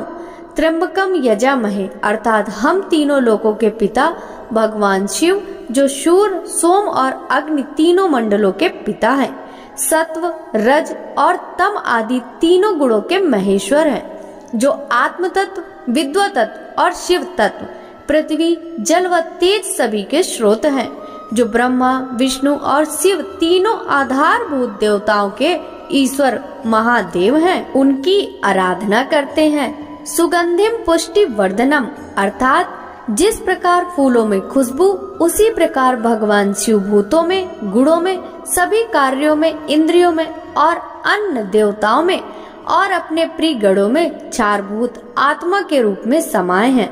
उनकी सुगंध से ही सबकी ख्याति एवं प्रसिद्धि है। पुष्टि वर्धनम, अर्थात वे भगवान शिव ही प्रकृति का पोषण करते हैं। वे ही ब्रह्मा, विष्णु, मुनियों एवं सभी देवताओं का पोषण करते हैं। उर्वा रुक्मिव बंद नाम मृत्युर्मोर्ची मामृतात, अर्थात जिस प्रकार खरबूजा पक जाने पर लता से टूटकर अलग हो जाता है, उसी प्रकार मैं भी मृत्यु रूपी बंधन से मुक्त होकर मोक्ष को प्राप्त करूं। हे रुद्रदेव, आपका सर्व रूप अमृत के समान है। जो पुण्य कर्म, तपस्या, स्वाध्याय, योग और ध्यान से उनकी आराधना करता है, उसे नया जीवन प्राप्त होता है। भगवान शिव अपने भक्तों को मृत्यु के बंधनों से मुक्त कर देते हैं और उसे मोक्ष प्रदान करते हैं। जैसे उरुआ रुक अर्थात ककड़ी को उसकी बेल अपने बंधन से बांधे रखती है और पक जाने पर स्वयं ही उसे बंधन से मुक्त कर देती है, यह महामृत्युंजय मंत्र संजीवनी मंत्र है। अतः तुम नियम पूर्वक भगवान शिव का स्मरण करके इस मंत्र का जाप करो। इस मंत्र से अभिमंत्रित जल को पियो। इस मंत्र का जाप करने से मृत्यु का भय नहीं रहता। इसकी विधिवत पूजन करने से भगवान शिव प्रसन्न होते हैं। वे सभी कार्यों की सिद्धि करते हैं तथा सभी बंधनों से मुक्त कर मोक्ष प्रदान करते हैं। ब्रह्मा जी बोले, नारद, दधीचि मुनि को इस प्रकार उपदेश देकर शुक्राचार्य अपने निवास पर चले गए। उनकी बातों का दधीचि मुनि पर बड़ा प्रभाव पड़ा और वे भगवान शिव का स्मरण कर उन्हें प्रसन्न करने के लिए तपस्या करने वन में चले गए। वन में उन्होंने प्रेम पूर्वक भगवान शिव का चिंतन करते हुए उनकी तपस्या आरंभ कर दी। दीर्घ काल तक वे महामृत्युंजय मंत्र का जाप करते रहे। उनकी इस निस्वार्थ भक्ति से भक्त वत्सल भगवान शिव प्रसन्न होकर उनके सामने प्रकट हो गए। दधीचि ने दोनों हाथ जोड़कर शिव जी को प्रणाम किया। उन्होंने महादेव जी की बहुत स्तुति की। शिव ने कहा, मुनि श्रेष्ठ दधीचि, मैं तुम्हारी इस उत्तम आराधना से बहुत प्रसन्न हुआ हूँ। तुम वर मांगो, मैं तुम्हें मन वांछित वस्तु प्रदान करूँगा। यह सुनकर दधीचि हाथ जोड़े नतमस्तक होकर कहने लगे, हे देवादिदेव करुणानिधान महादेव जी, अगर आप मुझ पर प्रसन्न हैं तो कृपा कर मुझे 3 वर प्रदान करें। पहला यह कि मेरी अस्थियां वज्र के समान हो जाएं। दूसरा, मेरा कोई वध ना कर सके, अर्थात मैं हमेशा अवध रहूं। और तीसरा, मैं हमेशा अधीन रहूं, कभी दीन ना हूं। शिव जी ने तथास्तु कहकर 3 वर दधीचि को प्रदान कर दिए। तीनों मन चाहे वरदान मिल जाने पर दधीचि मुनि बहुत प्रसन्न थे। वे आनंद मग्न होकर राजा चू के स्थान की ओर चल दिए। वहां पहुंचकर दधीचि ने चू के सिर पर लात मारी। चू विष्णु जी का परम भक्त था। राजा होने के कारण वह भी अहंकारी था। उसने क्रोधित हो तुरंत दधीचि पर वज्र से प्रहार कर दिया, परंतु चू के प्रहार से दधीचि मुनि का बाल भी बांका नहीं हुआ। यह सब महादेव जी के वरदान से ही हुआ था। यह देखकर चू को बड़ा आश्चर्य हुआ। तब उन्होंने वन में जाकर इंद्र के भाई मुकुंद की आराधना शुरू कर दी। तब विष्णु जी ने प्रसन्न होकर चू को दिव्य दृष्टि प्रदान की। चू ने विष्णु जी को प्रणाम कर उनकी भक्ति भाव से स्तुति की। तत्पश्चात चू बोले, भगवान मुनि श्रेष्ठ दधीचि पहले मेरे मित्र थे, परंतु बाद में हम दोनों के बीच में विवाद उत्पन्न हो गया। दधीचि ने परम पूजनीय भगवान शिव की तपस्या महामृत्युंजय मंत्र से कर उन्हें प्रसन्न किया तथा अवध रहने का वरदान प्राप्त कर लिया। तब उन्होंने मेरी राजसभा में मेरे समस्त दरबारियों के बीच मेरा घोर अपमान किया। उन्होंने सबके सामने मेरे मस्तक पर अपने पैरों से आघात किया। साथ ही उन्होंने कहा कि मैं किसी से नहीं डरता। भगवान मुनि दधीचि को बहुत घमंड हो गया है। ब्रह्मा जी बोले, नारद, जब श्री हरि को इस बात का ज्ञान हुआ कि दधीचि मुनि को महादेव जी द्वारा अवध होने का आशीर्वाद प्राप्त है, तो वे कहने लगे कि चू, महादेव जी के भक्तों को कभी भी किसी प्रकार का भय नहीं होता। यदि मैं इस विषय में कुछ करूं तो दधीचि को बुरा लगेगा और वे साप भी दे सकते हैं। उन्हीं दधीचि के साप से दक्ष यज्ञ में मेरी शिव जी से पराजय होगी। इसलिए मैं इस संबंध में कुछ नहीं कहना चाहता, परंतु ऐसा कुछ जरूर करूंगा जिससे आपको विजय प्राप्त हो। भगवान विष्णु के ये वचन सुनकर राजा चुप हो गए। ब्रह्मा जी बोले, नारद, श्री हरि विष्णु अपने प्रिय भक्त राजा चू के हितों की रक्षा करने के लिए एक दिन ब्राह्मण का रूप धारण करके दधीचि मुनि के आश्रम में पहुँचे। विष्णु जी भगवान शिव की आराधना में मग्न रहने वाले ब्रह्मर्षि दधीचि से बोले कि हे प्रभु, मैं आपसे एक वर मांगता हूँ।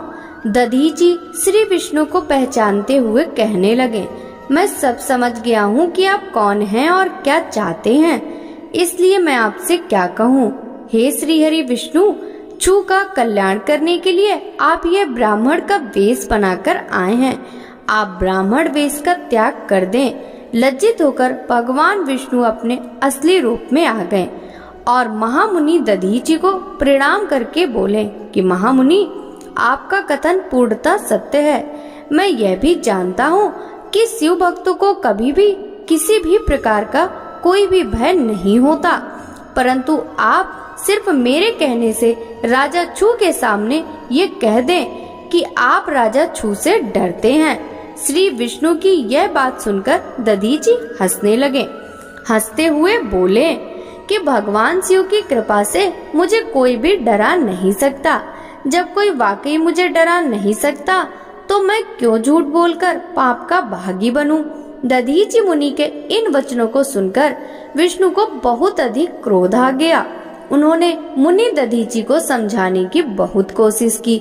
सभी देवताओं ने श्री विष्णु जी का साथ दिया। भगवान विष्णु ने दधीचि मुनि को डराने के लिए अनेक गण उत्पन्न कर दिए, परंतु दधीचि ने अपने सत से उनको भस्म कर दिया। तब विष्णु जी ने वहां अपनी मूर्ति प्रकट कर दी। यह देखकर दधीचि मुनि बोले, हे श्री हरि, अब अपनी माया को त्याग दीजिए। आप अपने क्रोध और अहंकार का त्याग कर दीजिए। आपको मुझ में ही ब्रह्मा रुद्र सहित संपूर्ण जगत का दर्शन हो जाएगा। मैं आपको दिव्य दृष्टि प्रदान करता हूँ। तब विष्णु जी को दधीचि मुनि ने अपने शरीर में पूरे ब्रह्मांड के दर्शन करा दिए। तब विष्णु जी का क्रोध बहुत बढ़ गया। उन्होंने चक्र उठा लिया और महर्षि को मारने के लिए आगे बढ़े, परंतु बहुत प्रयत्न करने पर भी चक्र आगे नहीं चला। यह देखकर दधीचि हंसते हुए बोले कि हे श्री हरि, आप भगवान शिव द्वारा प्रदान किए गए इस सुदर्शन चक्र से उनके ही प्रिय भक्त को मारना चाहते हैं, तो भला यह चक्र क्यों चलेगा? शिव जी द्वारा दिए गए अस्त्र से आप उनके भक्तों का विनाश किसी भी तरह नहीं कर सकते, परंतु फिर भी यदि आप मुझे मारना चाहते हैं तो ब्रह्मास्त्र आदि का प्रयोग कीजिए। लेकिन दधीचि को साधारण मनुष्य समझकर विष्णु जी ने उन पर अनेक अस्त्र चलाए। तब दधीचि मुनि ने धरती से मुट्ठी पर कुशा उठा ली और कुछ मंत्रों के उच्चारण के उपरांत उसे देवताओं की ओर उछाल दिया। वे कुशाएं कलाग्नि के रूप में परिवर्तित हो गई, जिसमें देवताओं द्वारा छोड़े गए सभी अस्त्र शस्त्र चलकर भस्म हो गए। यह देखकर वहां पर उपस्थित अन्य देवता वहां से भाग खड़े हुए, परंतु श्री हरि दधीचि से युद्ध करते रहे। उन दोनों के बीच भीषण युद्ध हुआ। तब मैं राजा छू को साथ लेकर उस स्थान पर आया जहां उन दोनों के बीच युद्ध हो रहा था।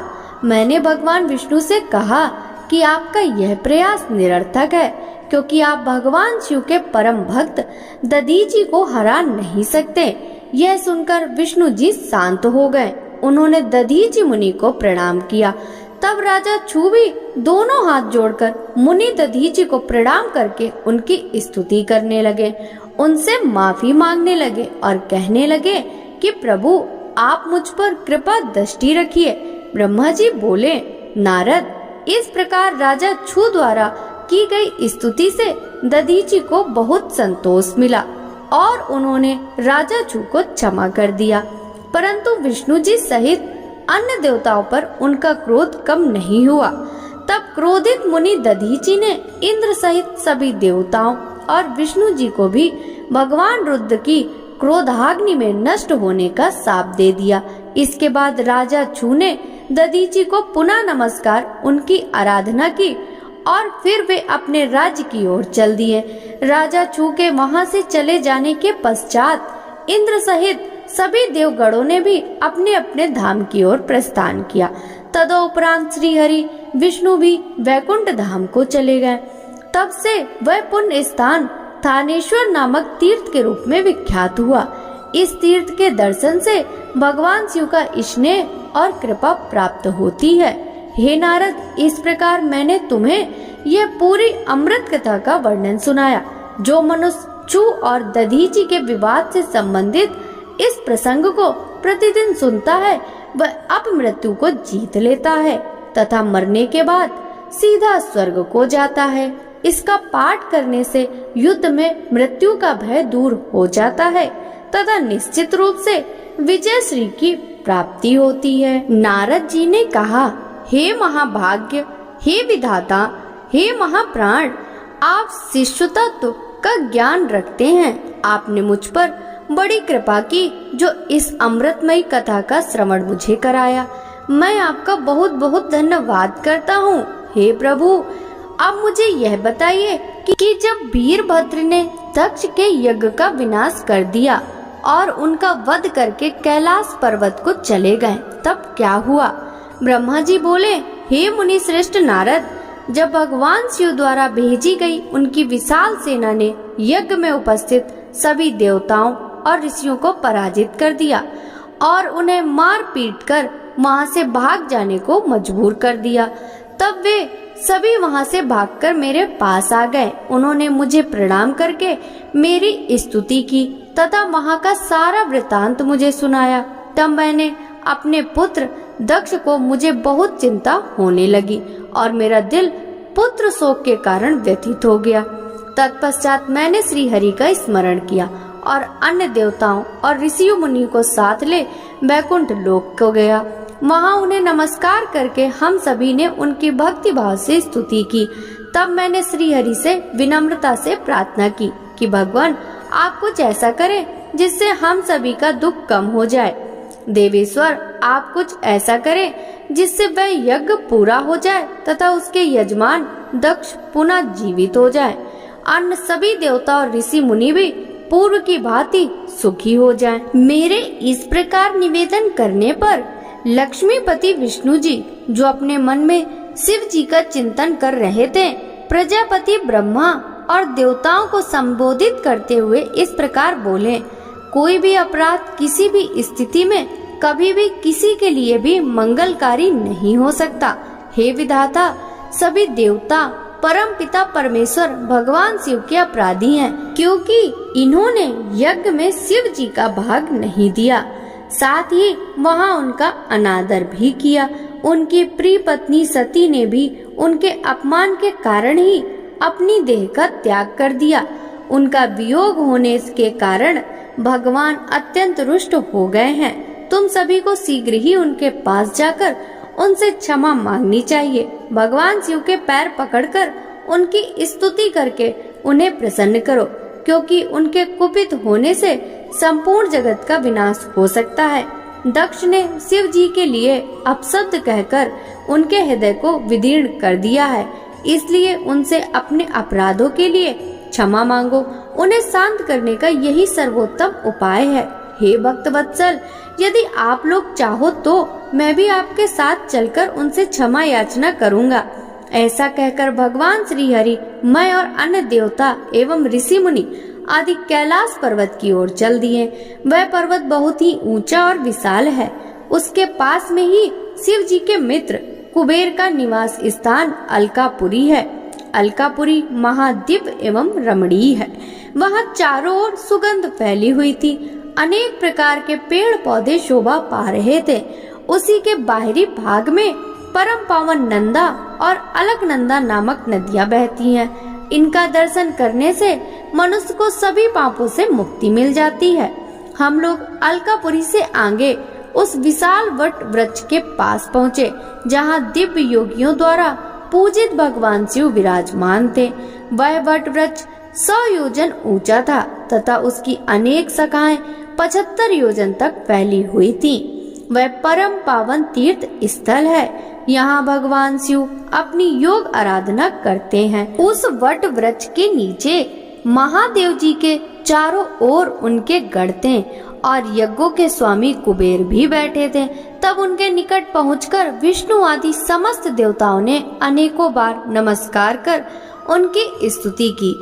उस समय शिव जी ने अपने शरीर पर भस्म लगाकर रखी थी। वे कुशा आसन पर बैठे थे और ज्ञान का उपदेश वहां उपस्थित गणों को दे रहे थे। उन्होंने अपना बायां पैर अपनी दाईं जांघ पर रखा था और बाएं हाथ को बाएं पैर पर रखा था। उनके दाएं हाथ में रुद्राक्ष की माला थी। भगवान शिव के साक्षात रूप का दर्शन कर विष्णु जी और सभी देवताओं ने हाथ जोड़कर अपने मस्तक को झुकाकर दया सागर परमेश्वर शिव से क्षमा याचना की और कहा कि हे प्रभु, आपकी कृपा के बिना हम नष्ट भ्रष्ट हो गए हैं, अतः प्रभु आप हम सबकी रक्षा करें। भगवान आपकी शरण में आए हैं, हम पर अपनी कृपा दृष्टि बनाए रखें। इस प्रकार सभी देवता व ऋषि मुनि भगवान शिव का क्रोध कम करने के और उनकी प्रसन्नता के लिए प्रार्थना करने लगे।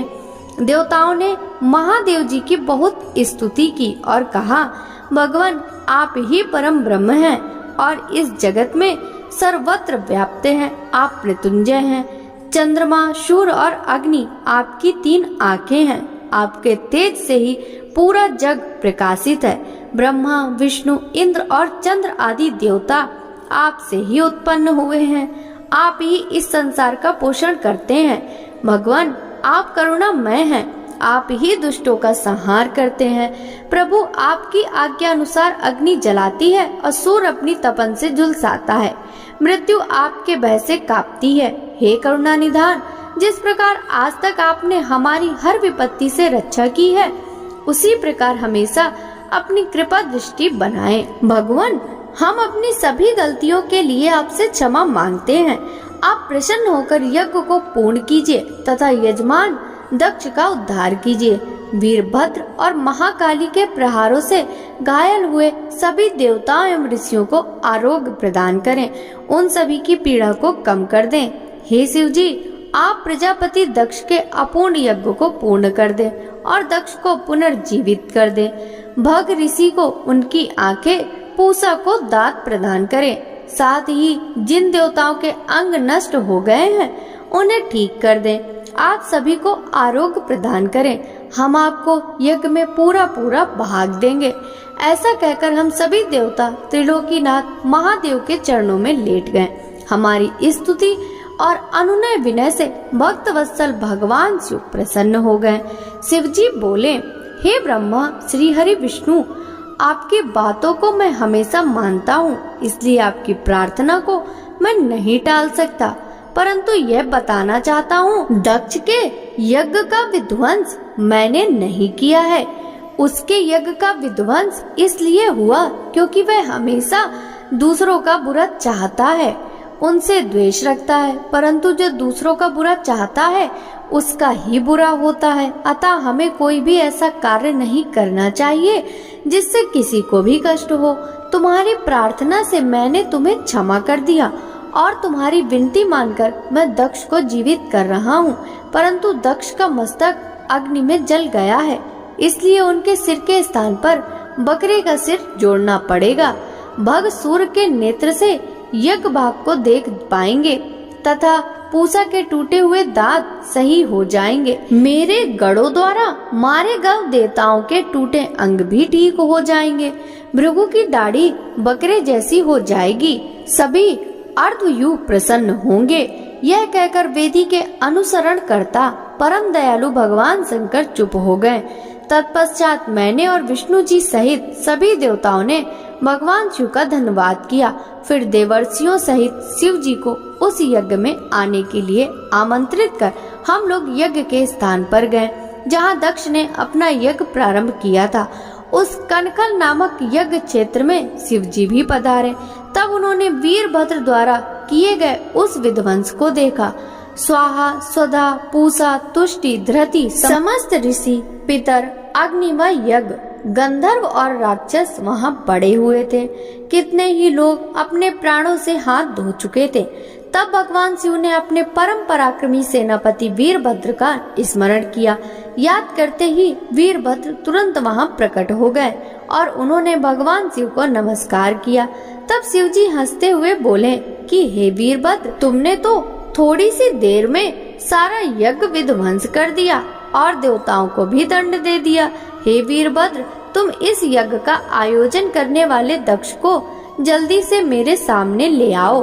भगवान शिव की आज्ञा पाकर वीरभद्र गए और दक्ष का शरीर वहां लाकर रख दिया, परंतु उसमें सिर नहीं था। दक्ष के शरीर को देखकर शिव जी ने वीरभद्र से पूछा कि दक्ष का सिर कहाँ है। तब वीरभद्र ने बताया कि दक्ष का सिर काटकर उसने यज्ञ की अग्नि में ही डाल दिया था। तब शिव जी के आदेशानुसार बकरे का सिर दक्ष के धड़ में जोड़ दिया गया। जैसे ही शिव जी की कृपा दृष्टि दक्ष के शरीर पर पड़ी, वह जीवित हो गया। दक्ष के शरीर में प्राण आ गए और इस प्रकार उठा जैसे कि गहरी नींद से उठते ही उसने अपने सामने महादेव जी को देखा। उसने उठकर उन्हें प्रणाम किया और उनकी स्तुति करने लगा। उसके हृदय में प्रेम उमड़ आया और उसके प्रसन्न चित्त होते ही उसका कलुष हृदय निर्मल हो गया। तब दक्ष ने अपनी पुत्री का भी स्मरण किया और इस कारण दक्ष बहुत लज्जित महसूस करने लगा। तत्पश्चात अपने को संभालते हुए दक्ष ने करुणा निधान भगवान शिव से कहा, हे कल्याण में महादेव जी, आप ही इस जगत के आदि और अंत हैं। आपने ही इस सृष्टि की रचना का विचार किया है। आपके द्वारा ही हर जीव की उत्पत्ति हुई है। मैंने आपके लिए अपशब्द कहे और आपको यज्ञ में भाग भी नहीं दिया। मेरे बुरे वचनों से आपको बहुत चोट पहुंची है, फिर भी आप मुझ पर कृपा कर यहाँ मेरा उद्धार करने आ गए। भगवान, आप ऐश्वर्य से संपन्न हैं। आप ही परमपिता परमेश्वर हैं। प्रभु, आप मुझ पर एवं यहाँ उपस्थित सभी जनों पर प्रसन्न होइए और हमारी पूजा अर्चना को स्वीकार कीजिए। ब्रह्मा जी बोले, नारद, इस प्रकार भगवान शिव की स्तुति करने के बाद दक्ष चुप हो गए। तब श्री हरि विष्णु ने भगवान शिव की बहुत स्तुति की। तत्पश्चात मैंने भी महादेव जी की बहुत स्तुति की। भगवान, आपने मेरे पुत्र दक्ष पर अपनी कृपा दृष्टि की और उसका उद्धार किया। देवेश्वर, अब आप प्रसन्न होकर सभी शापों से हमें मुक्ति प्रदान करें। महामुनि, इस प्रकार महादेव जी की स्तुति करके मैं दोनों हाथ जोड़कर और सिर झुकाकर खड़ा हो गया। हम सभी देवगणों की स्तुति सुनकर भगवान शिव प्रसन्न हो गए और उनका मुख खिल उठा। तब वहाँ उपस्थित इंद्र सहित अनेक सिद्धों, ऋषियों और प्रजापतियों ने भी भक्त वत्सल करुणा निधान भगवान शिव की अनेकों बार स्तुति की। यज्ञशाला में उपस्थित अनेक उपदेवों, नागों तथा ब्राह्मणों ने भगवान शिव को प्रणाम किया और उनका प्रसन्न मन से स्तवन किया। इस प्रकार सभी देवों के मुख से अपना स्तवन सुनकर भगवान शिव को बहुत संतोष प्राप्त हुआ। ब्रह्मा जी कहते हैं, नारद मुनि, इस प्रकार श्री हरि मेरे देवताओं और ऋषि मुनियों की स्तुति से भगवान शंकर बहुत प्रसन्न हुए। वे हम सबको कृपा दृष्टि से देखते हुए बोले, प्रजापति दक्ष, मैं तुम सभी पर प्रसन्न हूँ। मेरा अस्तित्व सबसे अलग है। मैं स्वतंत्र ईश्वर हूँ, फिर भी मैं सदैव अपने भक्तों के अधीन ही रहता हूँ। 4 प्रकार के पुण्यात्मा मनुष्य ही मेरा भजन करते हैं। उनमें पहला आर्त, दूसरा जिज्ञासु, तीसरा अर्थार्थी और चौथा ज्ञानी है। परंतु ज्ञानी को ही मेरा खास सानिध्य प्राप्त होता है, उसे मेरा ही स्वरूप माना जाता है। वेदों को जानने वाले परम ज्ञानी ही मेरे स्वरूप को जानकर मुझे समझ सकते हैं। जो मनुष्य कर्मों के अधीन रहते हैं वे मेरे स्वरूप को नहीं पा सकते। इसलिए तुम ज्ञान को जानकर शुद्ध हृदय एवं बुद्धि से मेरा स्मरण कर उत्तम कर्म करो। हे दक्ष, मैं ही ब्रह्मा और विष्णु का रक्षक हूँ। मैं ही आत्मा हूँ। मैंने ही संसार की सृष्टि की है। मैं ही संसार का पालन करता हूँ। मैं ही दुष्टों का नाश करने के लिए संहारक बन उनका विनाश करता हूँ। बुद्धिहीन मनुष्य जो कि सदैव सांसारिक बंधनों और मोह माया में फंसे रहते हैं, कभी भी मेरा साक्षात्कार नहीं कर सकते। मेरे भक्त सदैव मेरे ही स्वरूप का चिंतन करते हैं और ध्यान करते हैं। हम तीनों अर्थात ब्रह्मा, विष्णु और रुद्र देव एक ही हैं। जो मनुष्य हमें अलग न मानकर हमारा एक ही स्वरूप मानता है, उसे सुख, शांति और समृद्धि की प्राप्ति होती है। परंतु जो अज्ञानी मनुष्य हम तीनों को अलग अलग मानकर हम में भेदभाव करता है, वे नरक के भागी होते हैं। हे प्रजापति दक्ष, यदि कोई श्री हरि का परम भक्त मेरी निंदा या आलोचना करेगा या मेरा भक्त होकर ब्रह्मा और विष्णु का अपमान करेगा, उसे निश्चय ही मेरे कोप का भागी होना पड़ेगा। तुम्हें दिए गए सभी श्राप उसको लग जाएंगे। भगवान शिव के इन वचनों को सुनकर सभी देवताओं, ऋषि मुनियों तथा श्रेष्ठ विद्वानों को हर्ष हुआ तथा दक्ष भी प्रभु की आज्ञा मानकर अपने परिवार सहित शिव जी की भक्ति में मग्न हो गया। तब देवता भी महादेव जी का ही गुणगान करने लगे। वे शिव भक्ति में लीन हो गए और उनके भजनों को गाने लगे। इस प्रकार जिसने जिस प्रकार से भगवान शिव की स्तुति और आराधना की, भगवान शिव ने प्रसन्नता पूर्वक उसे वैसा ही वर प्रदान किया। तत्पश्चात भक्त वत्सल भगवान शंकर जी से आज्ञा लेकर प्रजापति दक्ष ने अपना यज्ञ पुनः आरंभ किया। उस यज्ञ में उन्होंने सर्वप्रथम शिव जी का भाग दिया, सब देवताओं को भी उचित भाग दिया। यज्ञ में उपस्थित सभी ब्राह्मणों को दक्ष ने सामर्थ्य के अनुसार दान दिया। महादेव जी का गुणगान करते हुए दक्ष ने यज्ञ के सभी कर्मों को भक्ति पूर्वक संपन्न किया। इस प्रकार सभी देवताओं, मुनियों और ऋतुजों के सहयोग से दक्ष का यज्ञ सानंद संपन्न हुआ। तत्पश्चात सभी देवताओं और ऋषि मुनियों ने महादेव जी के यश का गान किया और अपने अपने निवास की ओर चले गए। वहां उपस्थित अन्य लोगों ने भी शिव जी की आज्ञा मांगकर वहां से प्रस्थान किया। तब मैं और विष्णु जी भी शिव वंदना करते हुए अपने अपने लोक को चल दिए। दक्ष ने करुणा निधान भगवान शिव की अनेकों बार स्तुति की और शिव जी को बहुत सम्मान दिया। तब वे भी प्रसन्न होकर अपने गढ़ों को साथ लेकर कैलाश पर्वत पर चल दिए। कैलाश पर्वत पर पहुंचकर शिव जी को अपनी प्रिय पत्नी देवी सती की याद आने लगी। महादेव जी ने वहां उपस्थित गणों से उनके बारे में अनेक बातें की। वे उनको याद करके व्याकुल हो गए। हे नारद, मैंने तुम्हें सती के परम अद्भुत और दिव्य चरित्र का वर्णन सुनाया। यह कथा भोग और मोक्ष प्रदान करने वाली है। यह उत्तम वृतांत सभी कामनाओं को अवश्य पूरा करता है। इस प्रकार इस चरित्र को पढ़ने व सुनने वाला ज्ञानी मनुष्य पापों से मुक्त हो जाता है। उसे यश, स्वर्ग और आयु की प्राप्ति होती है। जो मनुष्य भक्ति भाव से इस कथा को पढ़ता है उसे अपने सभी सत्कर्मों के फलों की प्राप्ति होती है। नारद जी ने पूछा, हे पितामह, अपने पिता दक्ष के यज्ञ में अपने शरीर का त्याग करने के बाद जगदम्बा सती देवी कैसे हिमालय की पुत्री के रूप में जन्मी?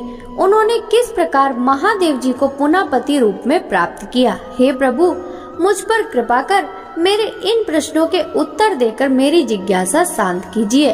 ब्रह्मा जी उत्तर देते हुए बोले, हे मुनि श्रेष्ठ नारद, उत्तर दिशा की ओर हिमवान नामक विशाल पर्वत है। यह पर्वत तेजस्वी और समृद्ध है तथा दो रूपों में प्रसिद्ध है। पहला स्थावर और दूसरा जंगम। उस पर्वत पर रत्नों की खान है। इस पर्वत के पूर्वी और पश्चिमी भाग समुद्र से लगे हुए हैं। हिमवान पर्वत पर अनेक प्रकार के जीव जंतु निर्भय होकर निवास करते हैं। हिम के विशाल भंडार पर्वत की शोभा बढ़ाते हैं। अनेक देवता, ऋषि, मुनि और सिद्ध पुरुष उस पर्वत पर निवास करते हैं। हिमवान पर्वत पवित्र और पावन है। अनेक ज्ञानियों और साधु संतों की तपस्या इस स्थान पर सफल हुई है।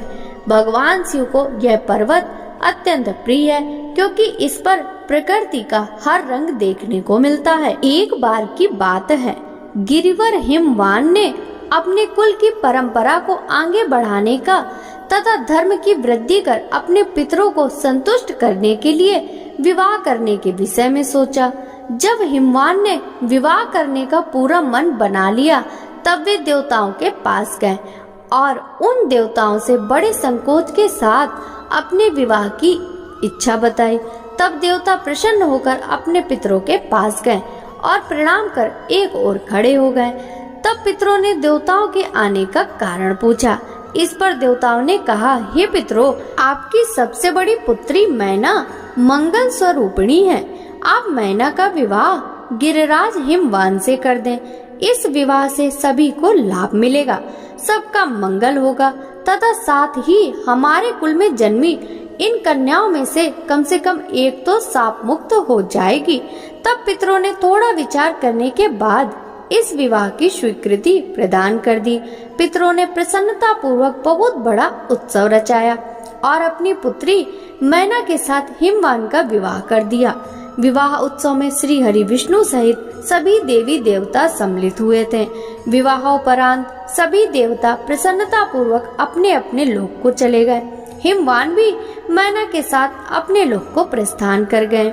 नारद जी बोले, हे पितामह, अब आप मैना की उत्पत्ति के बारे में बताइए, साथ ही कन्याओं को दिए शाप के बारे में मुझे बताकर मेरी शंका का समाधान कीजिए। नारद जी के ये प्रश्न सुनकर ब्रह्मा जी मुस्कुराए और बोले, हे नारद, मेरे पुत्र दक्ष की 60,000 पुत्रियां हुई जिनका विवाह कश्यप आदि महर्षियों से हुआ।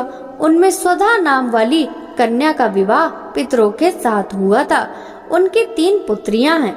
सबसे बड़ी सौभाग्यशाली और साक्षात धर्म की मूर्ति थी। उनमें पहली कन्या का नाम मैना, दूसरी का धन्य और तीसरी का नाम कलावती था। ये तीनों कन्याएं पितरों की मानस पुत्रियां थी, अर्थात उनके मन से प्रकट हुई। इन तीनों का जन्म माता की कोख से नहीं हुआ था। ये संपूर्ण जगत की वंदनीया हैं। इनके नामों का स्मरण और कीर्तन करके मनुष्य को सभी मनोवांछित फलों की प्राप्ति होती है। ये तीनों सारे जगत में मनुष्य एवं देवताओं से प्रेरित होती हैं। इनको लोक माताएं नाम से भी जाना जाता है। मुनीश्वर, एक बार मैना, धन्य और कलावती तीनों बहनें श्वेत द्वीप में विष्णु जी के दर्शन करने के लिए गई। वहाँ बहुत से लोग एकत्रित हो गए थे। उस स्थान पर मेरे पुत्र सनकादिक भी आए हुए थे। सबने विष्णु जी की बहुत स्तुति की। सभी सनकादिक को देखकर उनके स्वागत के लिए खड़े हो गए, परंतु ये तीनों बहनें उनके स्वागत के लिए खड़ी नहीं हुई। उन्हें शिव जी की माया ने मोहित कर दिया था। तब इन बहनों के इस बुरे व्यवहार से वो क्रोधित हो गए और उन्होंने इन बहनों को शाप दे दिया। सनकादिक मुनि बोले, तुम तीनों बहनों ने अभिमानवश खड़े होकर मेरा अभिवादन नहीं किया, इसलिए तुम सदैव स्वर्ग से दूर हो जाओगी और मनुष्य के रूप में पृथ्वी पर ही रहोगी। तुम तीनों मनुष्यों की ही स्त्रियां बनोगी। तीनों साध्वी बहनों ने चकित होकर ऋषि का वचन सुना। तब अपनी भूल स्वीकार करके वे तीनों सिर झुकाकर सनकादिक मुनि के चरणों में गिर पड़ी और उनकी अनेकों प्रकार से स्तुति करने लगी। उन्होंने अनेकों प्रकार से क्षमा याचना की। तीनों कन्याएं मुनिवर को प्रसन्न करने हेतु उनकी प्रार्थना करने लगी। वे बोली कि हम मूर्ख हैं जो हमने आपको प्रणाम नहीं किया। अब हम पर कृपा कर हमें स्वर्ग को पुनः प्राप्त करने का कोई उपाय बताइए। तब सनकादिक मुनि बोले, हे पितरों की कन्याओं, हिमालय पर्वत हिम का आधार है। तुममें सबसे बड़ी मैना हिमालय की पत्नी होगी और इसकी कन्या का नाम पार्वती होगा। दूसरी कन्या धन्या राजा जनक की पत्नी होगी और इसके गर्भ से महालक्ष्मी के साक्षात स्वरूप देवी सीता का जन्म होगा। इसी प्रकार तीसरी पुत्री कलावती राजा वृषभानु को पति रूप में प्राप्त करेगी और राधा की माता होने का गौरव प्राप्त करेगी। तत्पश्चात मैना व हिमालय अपनी पुत्री पार्वती के वरदान से कैलाश पद को प्राप्त करेंगे। धन्या और उनके पति राजा शीरध्वज जनक देवी सीता के पुण्य स्वरूप के कारण वैकुंठ धाम को प्राप्त करेंगे। वृषभान और कलावती अपनी पुत्री राधा के साथ गोलोक में जाएंगे। पुण्य कर्म करने वालों को निश्चय ही सुख की प्राप्ति होगी, इसलिए सदैव सत्य मार्ग पर आगे बढ़ना चाहिए। तुम पितरों की कन्या होने के कारण स्वर्ग भोगने के योग्य हो, परंतु मेरा शाप भी अवश्य फलीभूत होगा। परंतु जब तुमने मुझसे क्षमा मांगी तो मैं तुम्हारे शाप के असर को कुछ कम अवश्य कर दूंगा। धरती पर अवतीर्ण होने के पश्चात तुम साधारण मनुष्यों की भांति ही रहोगी, परंतु विवाह के पश्चात जब तुम्हें संतान की प्राप्ति हो जाएगी और तुम्हारी कन्याओं को यथा योग्य वर मिल जाएंगे और उनका विवाह हो जाएगा, अर्थात तुम अपनी सभी जिम्मेदारियों को पूर्ण कर लोगी, तब भगवान श्री हरि विष्णु के दर्शनों से तुम्हारा कल्याण हो जाएगा। मैना की पुत्री पार्वती कठिन तप के द्वारा शिव की प्राण वल्लभा बनेगी। धन्या की पुत्री सीता दशरथ नंदन श्री रामचंद्र जी को पति रूप में प्राप्त करेगी। कलावती की पुत्री राधा श्री कृष्ण के स्नेह में बंधकर उनकी प्रिया बनेगी। यह कहकर मुनि सनकादिक वहां से अंतर ध्यान हो गए।